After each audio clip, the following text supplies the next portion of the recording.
কাতারের উপহার হিসেবে পাওয়া নতুন এয়ারফোর্স ওয়ান ঘিরে যুক্তরাষ্ট্রে শুরু হয়েছে তুমুল বিতর্ক।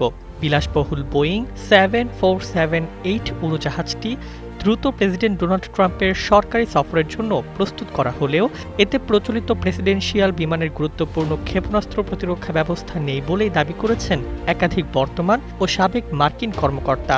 আর সেই তথ্য প্রকাশের পরই ট্রাম্পের নিরাপত্তা নিয়ে নতুন উদ্বেগ তৈরি হয়েছে।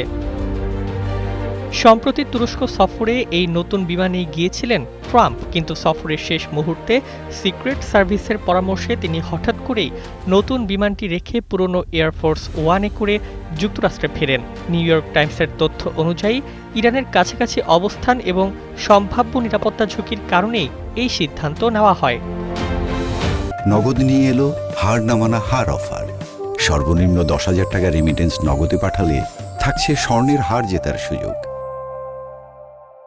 সাবেক পেন্টাগন কর্মকর্তাদের ভাষ্য, প্রচলিত এয়ারফোর্স ওয়ানে এমন বিশেষ প্রতিরক্ষা ব্যবস্থা রয়েছে যা তাপ অনুসরণকারী ক্ষেপণাস্ত্র শনাক্ত করে বিভ্রান্ত বা প্রতিহত করতে সক্ষম, কিন্তু কাতারের দেওয়া বিমানটির বাইরের গঠন ও সংস্কার প্রক্রিয়া পর্যালোচনা করে তাদের ধারণা সেই গুরুত্বপূর্ণ প্রযুক্তি এখনও এতে যুক্ত হয়নি। ফলে উচ্চ ঝুঁকিপূর্ণ আন্তর্জাতিক সফরে এটি ব্যবহার করা উদ্বেগের বিষয়।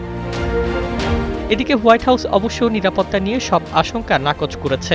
যোগাযোগ পরিচালক স্টিভেন চং দাবি করেছেন, প্রেসিডেন্ট ও তার সফরসঙ্গীদের সুরক্ষায় বিমানে উচ্চমানের নিরাপত্তা ব্যবস্থা রয়েছে। তবে মার্কিন বিমান বাহিনী স্বীকার করেছে এটি আপাতত একটি সাময়িক এয়ারফোর্স ওয়ান, যেখানে স্থায়ী প্রেসিডেন্সিয়াল বিমানের সব সক্ষমতা এখনও যোগ করা হয়নি।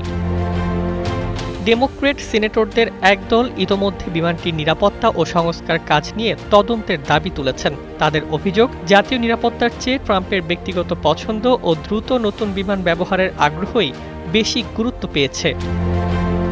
বিশ্লেষকদের মতে, ইরানের সঙ্গে নতুন করে উত্তেজনা, ট্রাম্পকে ঘিরে অতীতের নিরাপত্তা হুমকি এবং আন্তর্জাতিক সফরের ঝুঁকি, সব মিলিয়ে প্রশ্ন একটাই, বিশ্বের সবচেয়ে ক্ষমতাধর ব্যক্তির জন্য ব্যবহৃত নতুন এয়ারফোর্স ওয়ান কি সত্যিই পুরোপুরি নিরাপদ, নাকি বিলাসিতার আড়ালে এখনও রয়ে গেছে বড় ধরনের নিরাপত্তা ঘাটতি? News desk, 21 television.